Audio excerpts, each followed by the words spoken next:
Hello, hello. I'm going to keep saying hello.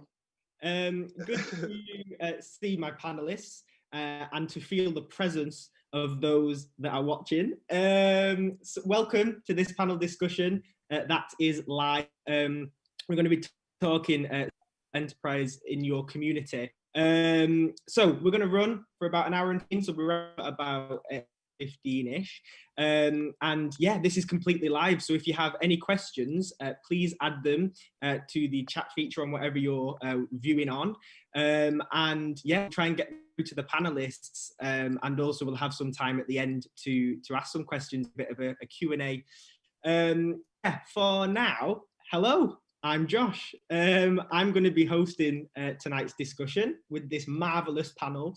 A little bit about me. I'm a filmmaker and a theatre maker based in Manchester. I have a film production company called Modify, and I started that when I was about 19, 20 years old. I'm now 23.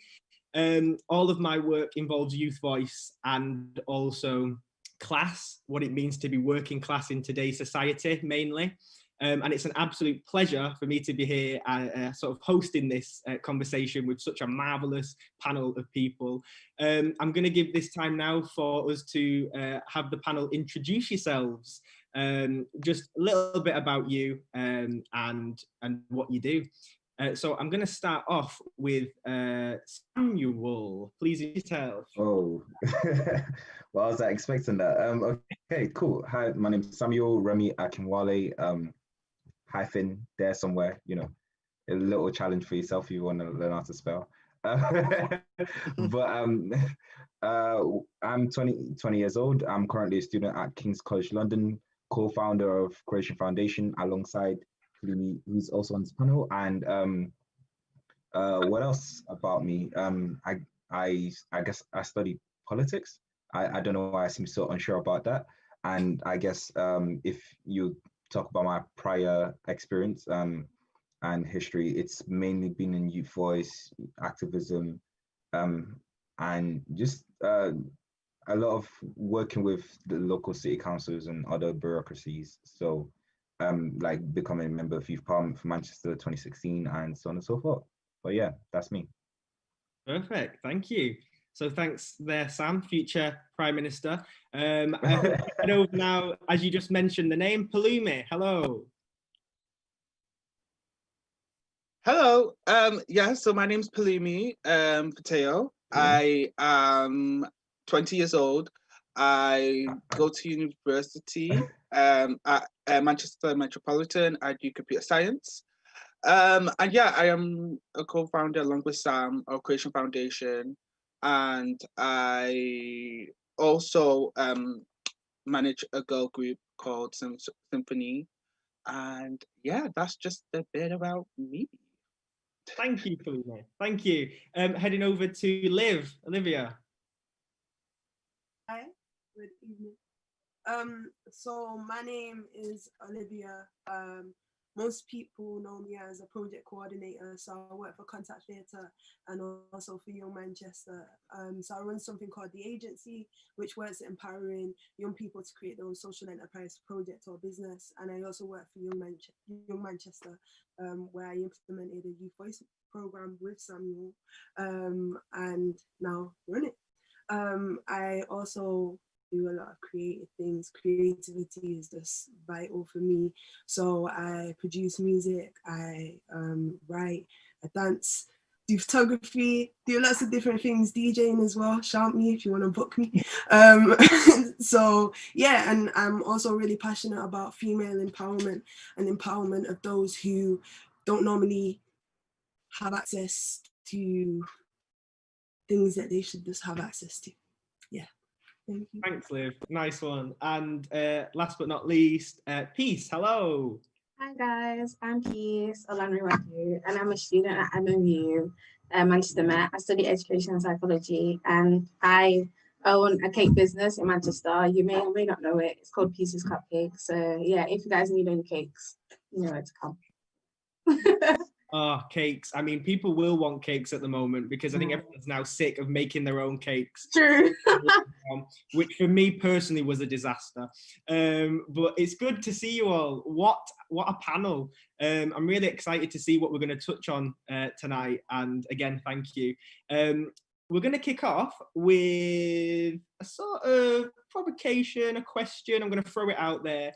And something to start off with, because you've all got in common, that you are sort of all newly in your 20s. And so I want to kick off with that and ask, what was that transition like into your 20s? Has things drastically changed? Are you fully adulting now? What was that like? And have you ever felt age as a sort of barrier? So I want to start off. Can I just start off with peace, please? Seeing as you finished, I'm going to turn it around a bit. So yeah. Sorry, the question again. Just rephrase it.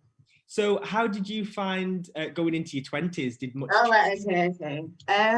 That's a big question. I would say I was 20s is like I would say it's a scary age, because when you're younger, you feel like, oh, in my 20s, I'm going to do this, I'm going to do this, I'm going to do that. So it was kind of like, okay, this is now the start of like a journey where I actually have to make all these things that I wanted when I was younger to happen. But I feel like when you get to your 20s, there's a bit more pressure to kind of like, obviously that's the time where you graduate from uni, if you did go uni, or that's the time where most people are like getting married and having kids. So it's like, it was a lot of pressure, but I would say, because I've only been in my 20s for like, I think 3-4 months now, I feel like I'm kind of just taking it as it comes. But yeah, it's a lot, but I'm enjoying the journey. Has age been something that you've been conscious of? Like, is it something like, I'm going to be 20, you know, that's a change? Or... Yeah, it was like, I don't know, 19 to 20, even though it doesn't seem like such a big change, it is. Like, in my head, I was like, yeah, I'm 20 now. Do you know what I mean? It's just more responsibility. It's just so much bigger in my head. But yeah, age is a big factor when it comes to like a lot of things that has just happened in my life. Because I feel like now that I'm 20, I need to step up my cake business. I need to step up everything that I have, like personally and financially and everything. So yeah. When was it that you started the cake business? Sorry. I was 17, so I just like kind of toward the end of first year of sixth form. That's when I was like, you know what, I kind of just I do like to bake. So I was like, okay, I kind of want to see how I do and how I progress in baking. So obviously I just started posting pictures on Instagram, and then people were like, oh, can I buy it? And I was thinking, okay, yeah, sure, like, oh, okay, kind of. So yeah, that's just where it started, and that's when it happened. So I think ever since then it's just grown, but it's always just been a passion. It's not really about like the money making. It's just more of, I just enjoy to bake. But there are some days where I don't feel like baking, but yeah, I do like it. Yeah. Yeah, I think that, like, I think my dream job would be tasting chocolates as like a of like before they go out to the public. But then I think after a while, I'd be sick of chocolate. Exactly. Yeah. Still wouldn't turn that job down. So if anything is out there working for Cadbury's or whatever, yeah, you know where I am. Message I'm going to throw over to me now. Same question. Sort of, how was that transitioning into the 20s for you? For me? For you, Pelumi, yes. Yeah. Sorry, for me. Yeah, the transition for 20s, from 19 to 20 was quite big, and I don't think I realized it until like I was fully in it. And I feel like during lockdown, it was kind of like a moment just of reflection, and I actually just like, I was just like, oh my god, now that I'm 20, it's like, what is this next phase of life going to bring and be like? And doing Creation Foundation, and like, because what we do is we make content, we make honest and authentic content that we want to bring to people. And in lockdown, we started, Sam had this idea of doing a podcast about like, you know, what it's like, about memories of before lockdown. But it turned to be Crisis Talk, which is a podcast about the issues affecting the Black community. And how it originally started as a podcast idea to what it is now is very different. But that example just shows how life is, in terms of like going from 19 to 20. there was a big difference into how you approach things and how you structure things and how you're able to communicate and communicate effectively. And also something that I learned in my 20s is just how to let things go. Because I always used to hold on to things, and it was a thing where I didn't see past that. I didn't see past it. But during lockdown again, I was just like, oh my God. So this is I let that chapter go. And these are things in regards to like love, like friendships, like education, like just a lot of things, that different areas of my life that I was just like, okay, now it's just time to let it go, start something new, start something afresh, and yeah, be intentional. That's another thing that I've learned about in my 20s. Be intentional. Nice. Yeah. And it's funny, isn't it? Because it's almost like it's sort of like, I mean, what you're saying, it must be a gradual thing as well. Like it happens as you're growing older, but I do feel like maybe there's that turning point when it's 20, like it goes, oh, you've hit that other bracket now, which is interesting to delve into. Yeah. So I would like to throw that out to Sam as well. How has it been for you going into your 20s? Has much changed? Has it been a gradual thing, or did 20s just hit you one morning? Okay, so thanks for the question. I had something written down, but I don't know if I'm going to share it. But I'll share the last line of it. And it's 20. I earned you. I made it this far. I'm here to shut it down to 0, 20. But yeah, I don't know. 20's is a not a scary age, but it's just an interesting one for me because I don't really see the significance of like birthdays and age and stuff like that. I really like as a young person, I just thought, it is what it is. Like, you live life, and at every point you need to be performing, your optimum, like from day one. And so like I guess, 20 felt like 15, when I started Amplify, or 16 when I had other roles. But I think what has been hitting me recently is is that a cliffhanger? And because I'm 19 and that, like because of that, I've not I've sort of started to realize that okay, I might want to take things a bit more seriously, because I feel like I was just like traveling very fast and very like forward, but I need to take a longer pause to reflect on what I've learned so far, my journey so far, rather than like step things up. I need to take a second, think, and just appreciate that I've made it this far. And yeah, I feel privileged because I don't know, like first of all, 20's 2 decades, and that's life, and people they may see it as like a milestone, but I'm just quite grateful for it. But I think, and I would implore everyone out there who's listening to this to take this time to reflect and appreciate the struggle so far and all that you've learned, because gosh, there's a lot more to come. But 20, let's shut it down. I think that's really nice. It's really lovely as well to hear that slowing down. That's something that I felt like constantly running towards my 20s, and then sort of taking that time to take that step back. Liv, how about you? Yeah, cool. It's crazy that Samuel just mentioned kind of being 15. Can you hear me? Yeah. Yeah, that Samuel mentioned being 15 because I was literally thinking about 15 and 20, and 2015 and being 15 felt for me like it was a time where I left high school and I was able to really find who I was within my own identity, because going to a white predominant school, it was constant, why you acting too black, why you acting too white?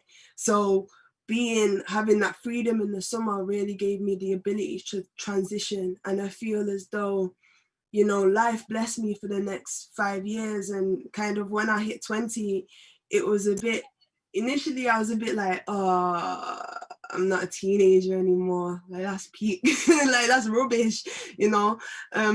But then what I really realized was kind of the end of me being 19 almost prepared me for what was going to hit me in my 20s, if that made sense. So 2019 in the summer, I really enjoyed myself. It was really a time for me to kind of just have that freedom and have that creative freedom. And so I took part in MIF and did a few things there. I hosted Yoko Ono, the opening ceremony, and I also did some other kind of hosting for artists at Manchester Carnival. And from all of the work that I'd done with female empowerment earlier in the year, it kind of giving me that stronger voice and that stronger stance to have my stage on, have my presence on stage with such a high male dominance, you know. So and kind of going into my 20s, all of that slows down, because my birthday is the end of July. So summertime is, you know, when I was 19 for half of it, 20 for the other half. And July is kind of the time when I start to get back to doing work and, you know, working quite a lot. And what I recognized was I didn't have that balance in life, you know, going into my 20s. It was like I'm officially adult now, no longer a teenager. And I was working a lot because I love both my jobs and I care for the people that I work for too. So it means that when you do, you just put your all into that, and you know, and sometimes that means not prioritizing yourself. It means prioritizing work or prioritizing other things. And what I learned was it's also important that I prioritize myself and my health, you know, my well-being, and ensure that I'm okay too, because actually I can't be who I need to be to those young people and to my colleagues if I'm not looking after myself too. So yeah, that was a real kind of learning for me. And aside of that, I kind of got more spiritual. I kind of started connecting with the spiritual life, because I feel kind of like, you know, the system is so broken in so many ways. It doesn't feel like it's for me. So it overwhelms me sometimes. I get very overwhelmed. And so being able to have that awareness spiritually means that I can connect with other things outside of the system and be comfortable with that, if that makes sense, which also is why I think during COVID, it was actually a chance for me to breathe, and I found it as a bit of a benefit, the lockdown. And that's not to dismiss, you know, the many lives that were taken and the seriousness of the virus. But for me, it was a time to really slow down and focus on myself. And that was a blessing, because the system wasn't the priority, you know. Being here at this time and doing that and prioritizing all these other things wasn't necessarily a priority. So yeah, I also, my last thing I just want to say too is that I also really kind of discovered that I have dyspraxia. That's just, I made myself laugh the way that I kind of said it.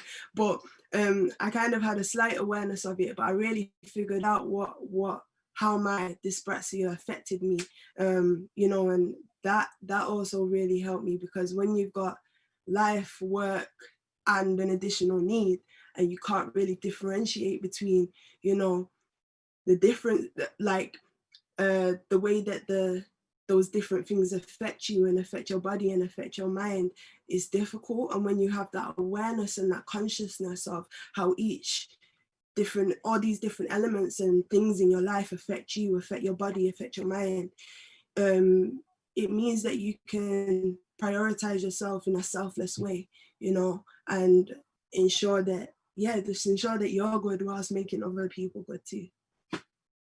Thanks, Liv. Thanks. Yeah, it's really nice. It's really nice to hear everybody's thoughts on that sort of milestone of 20, and to see how it seems for you all it's been a point of evaluation, and you sort of questioning where you're at and what your next steps are, which I think is really interesting. And going on to that and talking about goals and next steps, you all have your own thing going on. It's really interesting to me how these things got about, how they started up. I feel like you've all got different sort of journeys in how you did that, and I'd love to jump into that a little bit more. So sort of setting up your own business, your own project, your own events. When did that start? When did you stop being someone who went to these things and attended things, if that was the case, to someone who put these things on? And what was that process like? I'd first like to ask that to Pelumi. So hello, Pelumi. Hello. Yeah. So when that process started for me was when so how Creation Foundation started was with me and Sam in college. Sam came to me and said that he had this idea to do this show, and then I said to him, "Oh, I have an idea to do a show as well." And it kind of just built on from there. We weren't called Creation Foundation then; we were called Base Productions, but we moved. And yeah, so that's how it started, and then we just kind of grew from there. And when it comes to like going to events and stuff, Myth was a very important like moment for me actually, because that's when I saw people in creativity in Manchester doing things, and like Sam and Olivia took part in a show for Skepta, and like just being in that period of time was something very special. And it really inspired me to understand and to think, okay, what could Creation Foundation do? Like, what kind of events could we do later on in the future when we do get to that point? And also managing a girl group as well, so managing Symphony, it really made me open up to the fact that opportunities come at different points, and you need to be able to be susceptible enough to grab onto those opportunities, because time waits for no one. But like, if you're in this moment and you can see that there's an opportunity, you take it. And I feel like that's something that we all have in common. Is just being able to understand the situation that you're in and being able to make something from it, so that it can lead to a social enterprise, or lead to a business, or lead to you planning these events, because everything kind of does link in a way, and everything does happen for a reason, as corny as that sounds, but it does. So yeah. I'm a massive believer in everything happens for a reason. And I always seem to get in debates with people about that about that phrase. But I do believe in it, and I do feel like it really resonates with me what you're saying about sort of effectively spinning different plates as well, and being able to work with that. I think that's quite important in a creative way. To be able to do that. I think I'd like to go over to Sam, because I know there's crossovers between the work that you two do, and talking about Creation Foundation. I mean, I have to admit, I met Sam, we were both a lot younger. Sam, I don't know how old you were. Was you 15 or 16? I was 15. 15? Mad. And I was obviously a few years older. And that was at the agency that's run through Contact Theatre. That was a project that we worked on. Sam, how was that for you starting up? Was that the first thing you engaged in where you created your own product, or was there something before that? Or well, where do I begin? So I think where I'll start is that, like, creating is not instantaneous thing. Like, it's a process, and I definitely learned that through the agency. There's a methodology to take your time, build, think, and I just want to explore that process a bit in terms of my journey and how I came to having things, whether projects, anthologies, business, like whatever it is. And I think for quite a lot of my childhood, there was a lot of thinking, like just thinking, it was just excess time. Probably because I grew up in Nigeria and like electricity wasn't frozen. I don't know, but yeah, it gave me the chance to think about just a lot of things what I wanted to do with life and so on and so forth. And then I came to the UK, and like it just gave me so much opportunity to act, And so I guess I would start with saying that that wasn't the first opportunity that I had to create, because before that I was creating campaigns in terms of with Reclaim, with the Youth Council, and just creating those spaces for young people to have those conversations.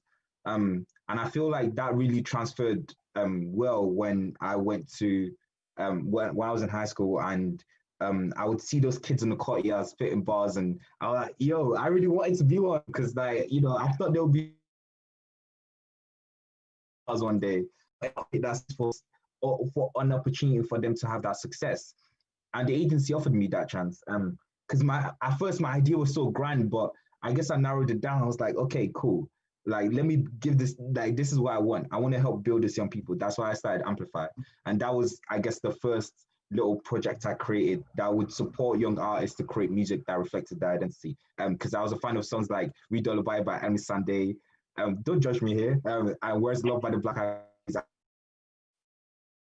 I love songs up. So thinking, enjoying, reflecting upon those music. I guess it gave me the chance to build. And then, when another idea popped along, something just there in the atmosphere, I was able to, just grab it. And, I wasn't afraid to ask for help. And that's why I approached Pelumi, because, he's a cool guy if you guys don't know him, and you get to know him. And when you two joined forces, then was that through, what was your first step? Where did you go to once you decided you wanted to do something together? Okay, so first step, we went to other friends that we thought we could help us, so we actually started this in like college. Like, we started filming, we did all of that. Like, it's just crazy the amount of work that we put out, we created in college and never put it out into the public. It's actually upsetting sometimes when I think about it. And then fortunately, I Contact was an organization who, I guess, incubates the agency, which is, as Josh and Olivia have explored, said, social enterprise building. I consider it a world-changing organization. But I knew about Future Fires, and it was an opportunity to build the idea a bit more, get some additional support, some mentorship for it to grow. Mm-hmm. This is space to be, and that's what I did first. So, yeah. Yeah, so I hope that wasn't all broken up because of my Wi-Fi. It was you just broke up then at the last bit, but you were saying about how you went through the process with Future Fires at Contact with the project. That's good to know. Yeah. So I'm going to just hand it over now to Liv to ask a little bit about how you started up doing the stuff you're doing. Okay, cool. Yeah, so I've always had a passion for events management, kind of from being about 13, 14. So when I was 12, I used to go to a lot of gigs, and I always wanted to know what was going on kind of behind the scenes, how did the artists get there and what's happening right now whilst we're all being entertained out front. And I just wanted to know more. In reflection, I'm thinking it's probably my dyspraxia as well, because they say that people with dyspraxia, dyslexia, thinking a 3-dimensional way. So yeah, thinking about that, it's me just being extra and being what's going on here? What's going on there? What's happening here? How did this come together? So after kind of being old enough to eventually volunteer at places, I started volunteering, and I started just giving a lot of my time to different places. And then as I as I got to being about 17, 18, I started to run my own events. So I started something called Mixed Movements Manchester, and that was looking at initially kind of female empowerment and putting on a women's event that ultimately empowers and tells young girls who are kind of probably between the age of 14 to about 16 that they can be in male dominant positions, you know, and they can own that kind of thing. And then I kind of felt like I wanted to do the empowerment side because that was like my passion socially. And then I also wanted to do events where we could just like do music, have DJs, I could host, and we could just have a good time and enjoy the environment. So I put on a R&B girls versus an R&B boys night at Viva. It was called The Club. And that for me was about also giving women in Manchester a platform and saying, yes, there's a male scene, because we see a lot of men performing, rapping, you know, singing at a lot of events, but there's also women out there that are equally as talented, you know, if not more. So giving them a platform and also making it a little bit competitive to say like, let's see who can really hold the vibe here, you know, because I feel like over in America, you do see a lot more women in kind of R&B and soul and that type of music compared to Manchester. That's what I just think anyway, personally. So yeah, I kind of just, these things that got me excited and that I felt passionate for, I was just like, let me try and do it myself, you know? But one of the challenges was that I never really built a proper team around me. So often it was just me on my own doing stuff. So I did eventually kind of step away and say, right, okay, let me do this at a time when I'm not working 2 jobs and like, you know, have a lot of different things going on too. So yeah, nice. Thanks, Liv. And I think talking about that passion again, something that Peace, you touched on a little bit ago with your cake business and how, you know, you just enjoyed making cakes. Is that how it began with you? Like, I know you mentioned it before. Yeah, it was just the same with me. It's just I just like to make cakes. I did take catering at GCSE, so I just did a bit then. But then after I was just like, I kind of like this. But I feel like what kind of carried me through was passion, because there will be times when I was going through like a trial and error kind of stage, and I'll forget to add egg and I'll forget to add butter and stuff like that. So I feel like looking back, my one advice I would give anyone who wants to like start their own thing is that you do need time to like trial and error everything, and that nothing's gonna happen like straight away. But yeah, no. So, and also, what if you want to start your own thing, it will take a lot for you to like financially support yourself. Because I remember I used to get like £10 a week in college, so I used to like use half of that money to kind of like pay for cake stuff, and then the other half I'll like have lunch or something.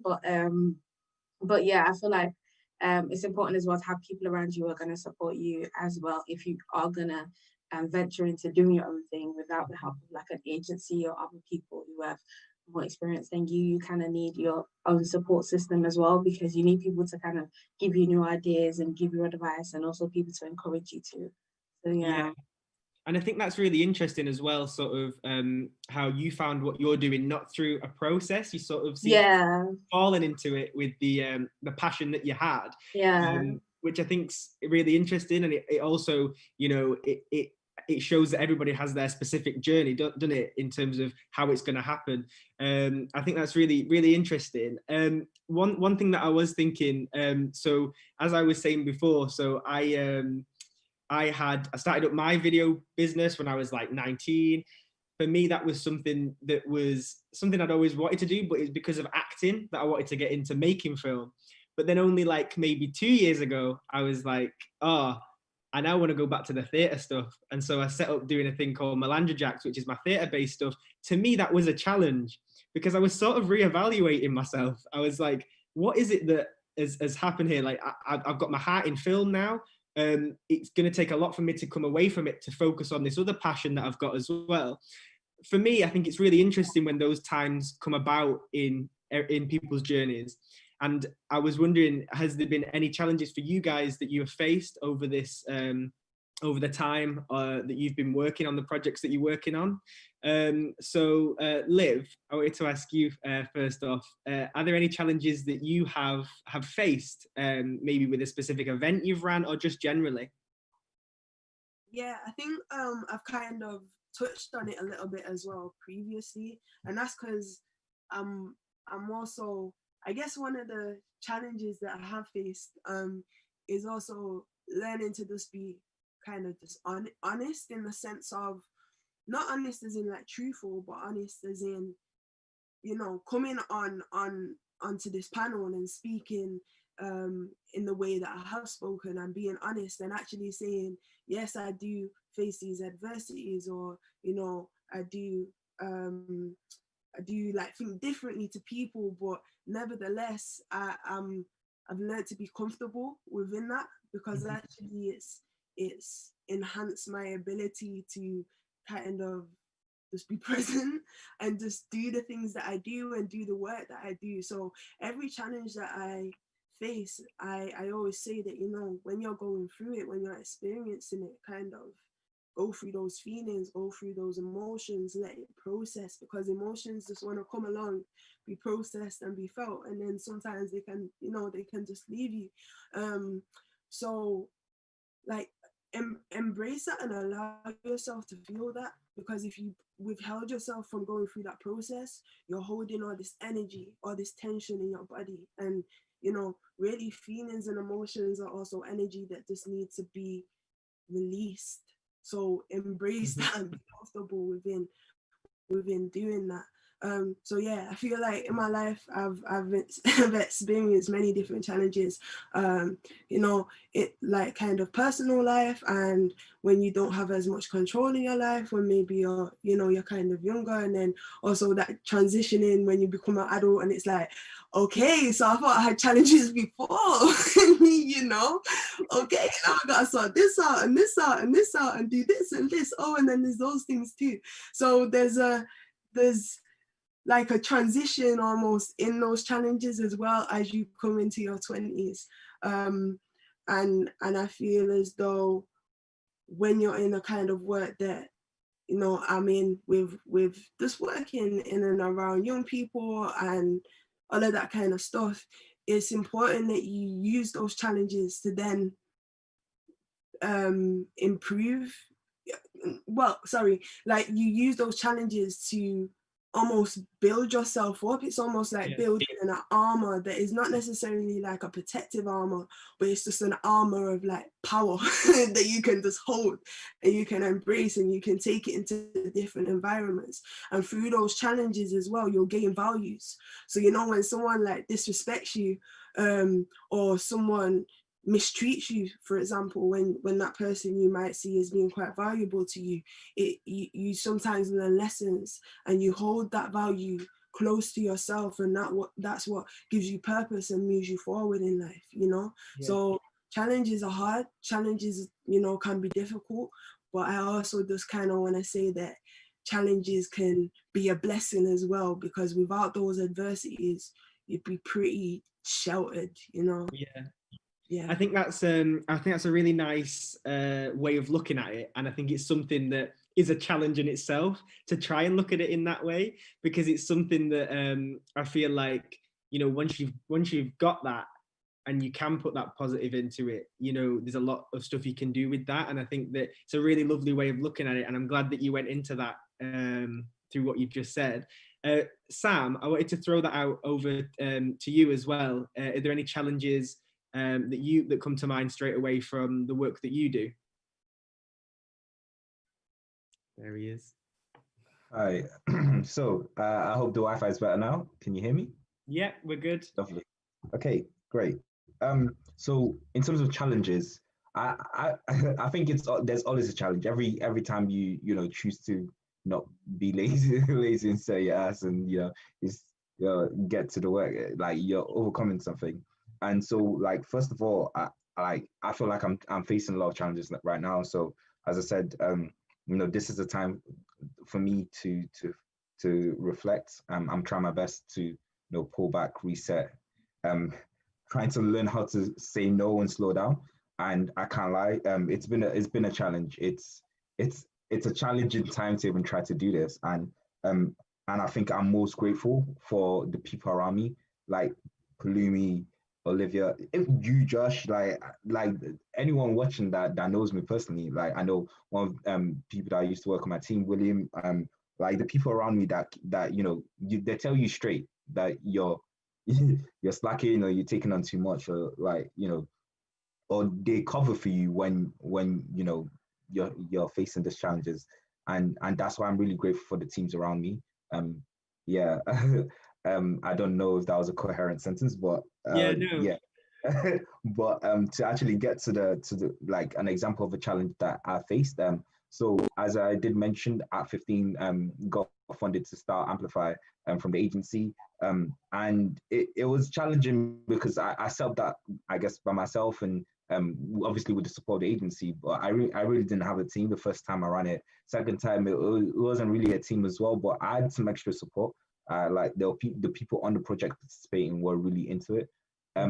But like continuing the project on, like and finding a space to inhabit the project and all of that was a real challenge. And it's not actually a challenge that I overcome. Like in essence, that was a failure, but it's something that I'm trying to learn from.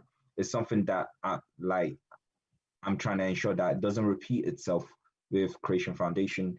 And I feel like there is certain things that we need to take away, which is, be comfortable to ask for help, be comfortable to slow down, reevaluate. And every time you take on this challenge,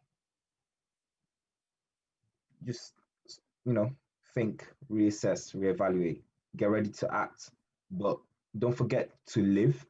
And I feel like with accepting, that life in your project, you need to also accept the idea of failure, because failure is going to be a big part of the journey, especially if you want to be an entrepreneur. But yeah, thanks, Sam. I think that's really key. There's been some messages come through for people who are watching as well. There's a message from Ralph who says he's loving this conversation, and also how passion is key. For that sort of passion is key to the success of anything we start. And I think, again, going back to peace, I think that's quite clear with what you've done, but also with passion maybe comes other challenges, because it's maybe a bit more personal than another job. I don't know. What challenges have you sort of come across with the business you've got? I would say, if I'm being 100% honest, especially in like a cake business, there will be like months where like people won't order cakes. Like normally for me, it's like during the summer, a lot of people don't really order cakes. But I feel like that's when a lot of self-doubt comes in, because it's like, oh, am I really like as good as I think I am? And you just, I don't know, you just tend to compare yourself to other people who are on Instagram or on other social media outlets who do get hundreds of orders a week or stuff like that. And obviously, even though I am still like a small business, it does make you feel like, oh, I don't know if I'll be on their level kind of thing. But I feel like self-doubt and comparison is a big challenge, especially as a creative, because you tend to look at other people for inspiration. But I feel like sometimes that line gets crossed where you start to kind of affect how you see yourself as well. And I would say, if you do kind of go for a challenge like that, if you do have a dry spell in your business, I would say take that time to kind of rebrand, or like learn new skills, just so that when you do start to get orders again, do you know what I mean? Like everything's top notch. That's what I would say. Yeah. And that goes back a little bit to what you were saying about the trial and error of it, having So in then, I don't know, if you don't know how to make cookies, like make it. If I'm being honest, I don't know how to make cookies. I can bake a cake, but cookies are so hard. Well, I think it's really good to hear your advice as well, and that's been commented as well for people watching. That the advice is really valuable, so thanks for that. And also maybe some time at the end maybe to ask everybody else a bit of advice. And yeah, so thanks for that. And Pelumi, I wanted to go into this with you about challenges. Is there anything that you faced and overcome? Yeah, I think it's like everything everyone said, really. I think that one of the challenges that we faced, especially at the beginning at Creation Foundation, which was based, was when it comes to making content and putting it out there. and the people that you decide to make content with, or the people that you decide to put in front of the camera, like sometimes you need to make sure that they have good chemistry, and they are people that are going to be present, that are going to be reliable, that are going to be be with you on this journey. And finding those people can be hard, and it is a challenge. And it was a challenge for me because it made me doubt myself of like, oh, okay, do I know how to like put something together? Do I actually know how to put a show together, I guess, because that's what we did. And but what I learned from that was that you have to go with your instinct. So when we now decide to make a new when a new concept came up called The Medic Show, which is a show that is meant to like help young people in regards of health, mental and physical, and it's coming out really soon. But when it came to picking that cast, I knew that like I had to think of people that would do that. And some people put their name forward to do that, and it was more of a thing of like what would work and what would be good for this particular show. And it happened. It was a great filming process, and I know that the next time around when it comes to filming it, it's going to be better. And I think another thing that needs to be said is that you need to know how to adapt, and you need to know how to change as the time changes, because some ideas that you thought that like was going to work at one period of time, now that's a new season, now that's a new time, now that like it's 2020, those ideas are going to have to be adapted and be able to change. And your team around you, they need to be able to adapt as well, or you need to be able to adapt with them. Sam mentioned William, and when because he was the lead creative on Crisis Talk, our first pilot season, and he was the one that was pushing for it to be different, pushing for it to be what it is today in a lot of ways. And working with people like that, I think, is really important, and making sure that you listen, as tough as conversations can be, because like when there's different ideas, when there's all of that, it can be quite challenging to get to what you need to do.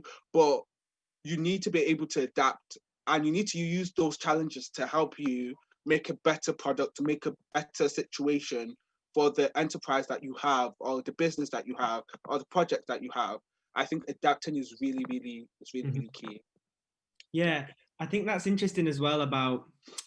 Makes me think when you're talking about the chemistry of when that was a challenge, and the people for your specific project is like you're putting people in front of a camera to react and talk. You know, you got to think about these things, and there'll be specifics for each project and different things that you do as well as other projects. I think that also translates to teams, like when you're working with the team, and if that chemistry is there and if that works. I know from my own experience that I work in different teams. Some projects I work alone, some projects I work with big teams or have to talk with a lot of people. But I think there's a bit of a mix with this group as to that. We know obviously Pelumi and Sam, you've worked together a lot with Creation Foundation. That's that partnership, and you work with a bigger team. Whereas maybe Liv and Peace sort of is a little bit different. So Liv, I wanted to sort of throw out there a question of what's it like sort of doing it alone versus working with a team? What's it like for you and the line of stuff that you do? Yeah, so I would say I have kind of very two different experiences here. So obviously I manage the agency, so that's very much like all about working in a team, working collectively. Josh, you know, as a producer, you know that we communicate a lot with one another, and always the main priority is those young people. And if we didn't have that communication, then, you know, that wouldn't be able to be in place. So at times kind of having having a team, having a diverse team that have many different skills, really, really enhances and enables for you to do the best work that you can possibly do. And you know, that's also about the people that you choose to be in your team, or the kind of also the motivation of the people who are in the team. You know, if you have those similar motivations, similar wants, similar drives, then ultimately you'll all be striving to achieve the same goal. I think also working in different size teams is a very different experience. You know, when there's only one or two of you, maybe three, it means that you can make decisions quickly right there and then. When there's more of you, it means that there has to be kind of an agreement with more people, and so you've really got to find that level field, if that makes sense. So working on your own, I think, is sometimes dependent on the project, it's perfect. Like sometimes you don't need other people's energy, you just need yourself. But other times kind of doing it on your own can be very difficult, because really you can only have so many skills and so many abilities. And what's so great about interacting with different people or having different people work with you just means that you've got all of these different strengths and weaknesses coming into place and intertwining and, you know, really complementing each other. And so when you're on your own, it's like you've got to do everything. You've got to do everything. So all the jobs that you don't want to do, which normally can be like, hey, you're good at that, I think that you should take that role. You've just got to get on with it and do it yourself, you know. So yeah, I think there's benefits and also some adversities to working in both ways. I see that Peace was laughing with what you were saying. I feel like maybe he's connecting with what you're saying there. Do you want to mention anything? Or yeah, I agree with Liv on like you have to do things that you don't want to. Because I remember I was speaking to one of my friends who does like kind of business as well, and he was telling me that, oh, you have to like post at least 4 times a day, and I was thinking 4 times a day. So I feel like posting on Instagram is easier when you have a team, because then you can have, okay, you're the social media manager, but when you're the only one kind of running the business, it's like you kind of have to do everything yourself, and then you have to make it, and then you have to like, oh no, and then you have to edit it and then post it and then kind of reply to the comments, and then it's just like a whole it's just really, really hard. But I would say working on your own is good, because then you kind of know what you want to do without anybody else's input. But then in a team, I would definitely say it would be easier, because then you can kind of divide roles. So I agree with Liv 100%. Yeah, and I feel like as well for that, it's when you do identify that, and sort of how you both have, how do you go about, for someone who's starting out alone with a passion, maybe making a bit of money here and there, doing a bit of a project that they're passionate about, what's the next step? How do we then go, you know, I need to work with more people? How do you connect with those people? How do you find those people? Do you have any advice, Liv or Peace? Can I just say, like, Peace, what you were saying about social media, I was totally the same.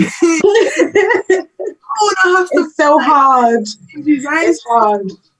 You know, do all of this stuff kind of thing, and you're thinking about themes. Should I do themes? Yeah. I don't know what times, you know, right to post and stuff. But I do think that, like, one of the, I think there's kind of 2 parts. So one thing that kind of happened with me was, you know, I met someone who just wanted to kind of film things for me and do a bit of the media side for me, and you know, I really appreciated that. And I kind of reached out with people who maybe had similar you know, similar, not ways of thinking, but similar passions, so I could kind of say, look, my heart's in this, is your heart in it too, kind of thing, you know. How did you find them? How did I find them? Yeah, how did you find, are they friends, or are they social media, like? Just like went on the streets, like, we out. No, I'm joking. It's I guess I was quite active. I hosted, did events, kind of all that kind of stuff. So I was in the creative field, and when you're in the creative field, you know, have conversations. That's one thing I would absolutely stress. If you've got something that you're starting up, that you're creating, when you go to different places and environments, talk about it. Yeah. Be proud of it. Talk about it, because if you don't talk about it, people ain't gonna know, you know. And if people don't know, then you can't create a network. You can't connect. You can't help one another. So important. And 100%. And I think there's also a thing about being a woman, being female. I've noticed myself in Manchester that a lot of the men will kind of say, hey, I've got an idea. And the other guy will be like, me too. Should we do this together? Or let's do this and let's do that, you know? And so there's something there which makes them just come together and action that. And I feel like with women, with girls, it's harder to do that. And it's harder to, I don't know if like we're generally kind of quieter and aren't really like, hey, do you want to do something? You know, it's more so like, hi, I do events. And it's like, hey, I do this. And there's kind of like a shyness about it where you can't be like, hey, I do this. Do you want to connect? Do you want to do something? You know, so I don't know if that's to do with society and how, you know, stereotypes. I don't know, but. And I would say that with you saying that, Liv, I mean, I've seen you in action doing that, like speaking to people. And I think like it's something that you're really good at. I also feel like it's sort of like in the nicest possible way. You know, when you're walking down Market Street or a busy street and those people are trying to sell you something or come at you, that is when Liv is in the mood, she's on it like that. I see that. And so what I wanted to ask for people, because I think that's great advice, when people watching this, how do you go about that? Do you have maybe in mind what you're going to ask people, or do you just in the moment like speak to people and connect? Was that to me? Yeah. I think, okay, one part of it is like star sign. I do believe in star signs. I do believe that me being a Leo gives me an element of like confidence in those situations. But I also think, don't get me wrong, there's a lot of like inner voices that tell me to silence myself, to not speak up, to not, you know, tell people about what I'm doing, because I've had experiences in my life which just means that I silence myself kind of, and I don't speak up about the things that I'm doing. So I'm quite, I don't know what the word is, but I don't know. So kind of more time I'll be in environments and be talking, and someone will say to someone, yeah, she does this and she does that, and I'm kind of like, oh, and I shy away. So it's only again like through lockdown and me being able to take time to be comfortable with what I do and be like, let me be proud of this, let me own this, you know. It's also about self-esteem, it's also about identity, you know. It is deeper than just kind of being out there and being confident, you know. So it's about saying, okay, I have a passion and I actually need to tell people about that. It's good for me to tell people about that and share that. And what I've come to learn is, you know, put yourself in the mindset that you're just creative. You're a creative sharing with another creative. It's an exchange. Let's do a creative exchange, you know. Instead of me saying I'm going to perform, let me just show you this. Tell me what you think, you know, show me something that you're doing too. So it's also about kind of you setting the tone and the environment. And then you also saying in those moments when you're like, there's that person that I really want to talk to. It's almost like if you meet, you know, you see a celebrity and you're like, oh my God, should I go speak to them? No, should I? Oh my God. I think, yeah. And I know that that's what we used to do when we would see someone.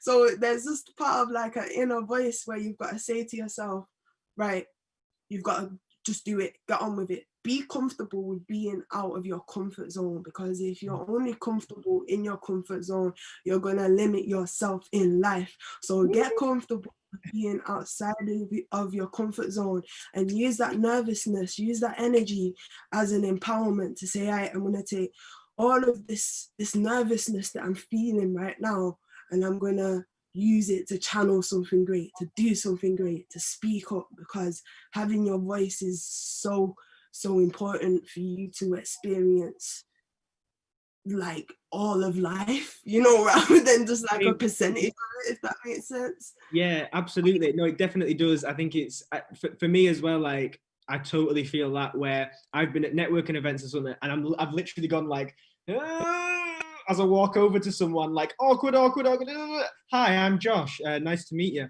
Like so many times, and it's something that I always physically have to make myself do because I feel like I'm naturally maybe awkward in that in real life. I think that's really nice to hear, and especially those tips on, you know, when doing it alone, how do you build those teams around you? So for Pelumi and Sam, who work as a team and have sort of come from those ways of working where it's quite collaborative, have you got anything to add about sort of working alone and working as a team? Like, what are the advantages, disadvantages? Either of you can take this. Pelumi? Pelumi, do you want to go first, or shall I? Okay. Oh yeah, you go. Sorry. I don't know. You can start if you want. As I said before, I'm grateful to be able to like rely on other people, and I think what Liv said about telling people about what you do is very, very important, because that's something I really, really struggle with. Like, my social media is horrendous. Like, only once in a week I'll like find the muster that energy to share something that we did, and like the team is always like, oh, so you're really running something here that's to do with social media and content, so you should really be active on your social media. But I don't know, like it's just, I find it weird talking about myself. But I do enjoy meeting new people, so I think I'm all right with interacting with people and like building teams. So there's a lot of positives to be found in having a team, delegation, you know, and if you have a nice compact team, nothing too grand, you know, you're still agile, and it allows you to, you know, still make decisions quite succinctly. Like, you know, people know what they have autonomy. They don't have to always come back to you for like yes, no, like you can do that, you can't do that. Like it makes life a lot easier. I just want to draw on the experience of like building the team with Croatian Foundation and a project I'm working on right now called Interrupted. It's just like anthology that I'm writing alongside like a team of 5-6 people. In terms of pulling together that team, it really was like Pelumi talking to people, pulling in William, and then William pulling in Tafara. And then I was like, you know, we need to expand this team one day. So I popped up to a friend and I was like, hey, yo, I want you to jump on our social media. Are you up for that? And they said, yeah. And it was as simple as that. So guys, like, or people listening, just make sure you reach out, because like, you know, if they say no, you know, such is life. That's one extra person that knows about what you're doing, and would support you. In regards to putting it together, the other, the book team, I don't know. It just, I was like, you know, who are the coolest people on campus that I knew, and then I was like, yo, let's get this done. And then yeah, it just sort of happened. So I guess there's a lot of those natural processes that use, like, you know, hey, I'm already interested in this, and I know what you're interested in. Yeah, I think this will be good for us. And yeah, I'm trying to help them grow and develop. So that's a key bit of running any team anyway. Make sure that, you know, you're working towards the benefit of your team members personally. Nice. And I think it's interesting to see how Creation Foundation has expanded its team, like you've just been saying. And Pelumi, have you found any sort of how is that sharing out roles and working with other people? Yeah, I think it's something that was really good, because we got different ideas. People presented things in ways that we never thought, in ways that I never thought, and because of the team that we have, like, honesty is very important, and we do tend to say, okay, this is what works, this is what didn't work. We need to be honest about this, and then being able to move and learn from it. And I think working in a team and creating something with someone, there is a understanding of doing it together, but that's not to take away from the times where it will be difficult, or where the times where it will be where there is conflict, or there is a battle. But like, working through that, you then become much stronger, and especially, like, you know, just over lockdown, over this period of time, the team has increased, and we are just growing. Like, we are growing, and especially when it just comes to social media is like a lot. But like, even that's growing step by step. I think you just have to, as long as there's a one common goal and everyone agrees to that, and there's that focus, whether you're doing it by yourself or in a team, that's the focus. So everything else is a distraction. So you focus on that, you do that, and you succeed. But yeah, that's a simplified version. It's not like easy like that, but you get the drift. Yeah, thanks. And it's really good to hear that and to see that growth as well, and to see how that's evolved from the work that you're doing. And it's exciting to see what's coming out of Creation Foundation, and following you guys on social media and stuff as well is always great to see the new stuff coming out. So I'd advise anyone to do that. We're kind of wrapping up soon. Some comments from everybody watching. So Anna in Brazil says that you guys are amazing. Everyone in the world should watch you guys talk.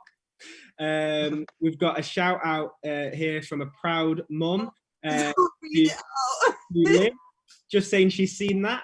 And we're all as equally proud. What I wanted to go through after all this love that's coming out, I think it's meaningful for a lot of people. I wanted to ask about some specific tips that you may have just in this last time that we've got here. So I know that you started with a few tips before peace. Is there anything else that you have, any words of wisdom, anything that you feel like people should know who are starting out quite new and building a business from scratch? First thing that I would say is always let your personality shine through in your brand. I feel like that kind of gets muddled up with business, because a lot of people think, business has to be 100% professional and you kind of have to use certain words and speak a certain way. But when it comes to business, especially like if you know your target market, like for me, a lot of my customers are like, they're girls like me around my age who are looking to celebrate their birthdays and stuff. I do get much older, but most of them, on average, they're around my age. So I do understand how I would like to be talked to, and kind of it's more like an informal kind of chat when they are kind of ordering stuff. So it's important to kind of let who you are and your personality come through in your brand, because the more that you try and be someone else or act a certain ways, it's not, do you know what I mean? In the long run, you won't enjoy it as much. So yeah, that's my number one tip. Like, love who you are and also let it shine from your brand, because you guys are all amazing, I bet. So yeah, that's my tip. Right, yeah, that's lovely. Thanks for sharing that. And I have more of a specific one for Liv, because I know you juggle quite a few jobs as well with this work that you do. So Liv, have you got any advice for people who are sort of wanting to start up their own projects, but also working full time? But are also working full time, did you say? Sorry. Yeah. I was gonna say, like, don't do it, but do it. Like, do it. You've got this. You've got this. It's gonna be hard, but you've got this. No, what I would honestly say is, if you're good at organizing your time and yourself, unlike me, then absolutely go for it. I think that it's easy to make work a priority in this system, because we're kind of conditioned to make it a priority, and so there's no kind of greater feeling, I think, like for me anyway, than kind of also contributing and doing your part in the world, which is it ultimately, like where we live, like is within the system. And when I say system, I mean like the power structures that we are in and that we're almost kind of conditioned by ultimately. And so by also connecting with yourself and your own body, your own mind, your own soul, and earth as well, it means that sometimes when those systems and those structures break down, you've got you. But also what it means is that you can function in this working world, in these environments, in a like in a way that's not dysfunctional. And I feel like I'm explaining this in such a weird No, way. it makes sense. It makes sense. And Okay, cool. So basically all I'm saying is like, find balance.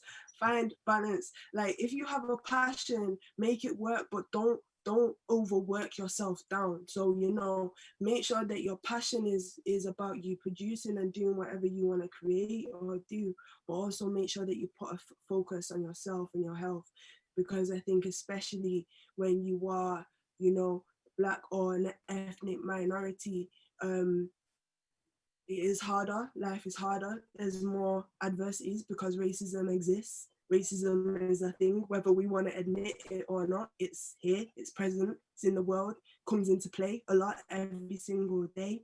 And so I feel like even more so for myself, there's an importance that I say, okay, I'm mixed race and I need to make sure that I take care of my body and myself, you know, because there is some kind of genetic things where I have a massive lack in vitamin D compared to, like, you know, my white people in my family, for example, and that's just because of genetics, you know. So that's also about me saying, okay, recognizing my culture, my roots, and saying, okay, I need to take care of myself. Yeah. And especially with a lot of the history of how my Caribbean side of my family would have been treated, it's like an even stronger importance that whilst I'm alive and I'm conscious in this present world in 2020, that I do focus on my health and I focus on success and I focus on bettering and helping other people, because I have a foundation and a platform that not everyone has, and it's important that I do something with that. So nice. Can I just say, sorry, I agree with what Liv said about finding a balance. I feel like once it stops getting fun, like if you do have a passion and it stops getting fun, I feel like that's when you need to step back and reevaluate, like, why am I not enjoying it as much? Because at the end of the day, people buy from you rather than your brand, because you are your brand, if that makes sense. So if you're not happy in what you're doing, then other people won't be as well, if that makes sense. So yeah, that's yeah. I think that's great. I think that's good, that belief in what you're doing as well, and just going for it. Whilst also, I think with the question of sort of how you manage it through other jobs and stuff, I feel like, you know, what you've all said tonight is about how, you know, working on it step by step, and sort of, you know, you don't have to go full on straight away. You can find it as you go, and then maybe when that starts increasing, you can then maybe throw a bit more into it and really, you know, take it by the hands and go for it. I think that. That's been really clear and interesting, as well as so many other points. It's been such a pleasure. We're kind of wrapping up. I just wanted to ask Pelumi and Sam, do you have any words of advice to those listening in that you might want to share, or anything you want to reiterate? Yeah, I think that everything that everyone said is just so true. And then I think, and one thing I would just like to say is, then just needs to be a belief and an understanding of, oh, this is what I want to do. This is how I want to do it. There are going to be difficulties. It's not going to be all easy. But finding that once you're at peace with that, what you know that this is, once you're at peace with the fact that you know that this is what you want to do, you just have to go for it. And be ready for the difficulties, be ready for the highs, be ready for the lows, be ready for it all, but also be present for it all, and learn from it all, and then grow from it all. Yeah. And Sam, anything you wanted to add? Yeah, I just want to thank everyone, like, for sharing the space with me, especially you, Josh. Like, I appreciate you sharing. Oh, thank you. Thank you all, guys. We should have a conversation after this as well. You know, carry on the convo. I've learned a lot from this. But to those listening, I'll just first of all say stop. You know, stop, think, reflect, then get ready to act, implement, follow through, and then live, enjoy it. Because at the end of the day, you know what to do. You know what needs to be done. Yeah. Take a second. So get it done. Simple as. And I feel like it's very, very rash way to put it, but I have no other way to say than, nothing else to say than trust yourself and know that you've got this. you made it through 2020. So, like, yo, I know, literally. Big up everyone for that. Yeah. Okay. And I love how much the words live and peace have come into this conversation without referencing your names. It's in your fiber. It's you. That's what we're talking about. So yeah. So again, a massive thanks. It's been an absolute pleasure to speak to all four of you and to hear the questions from people watching as well. Thanks again for sharing everything. Everyone, if you want to continue following these amazing speakers, you can check out the Instagram for In Place of War, and the latest post actually has everybody's tags in for Instagram, so you can check out all those different things we've been talking about. Check them out, support them, tell a friend, and again, thank you. Thanks to In Place of War, thanks to Rory for hooking us all up, and thanks again everyone on the panel. Nice one. We will conclude. Thank you. Thank you all. Thank you. Thank you.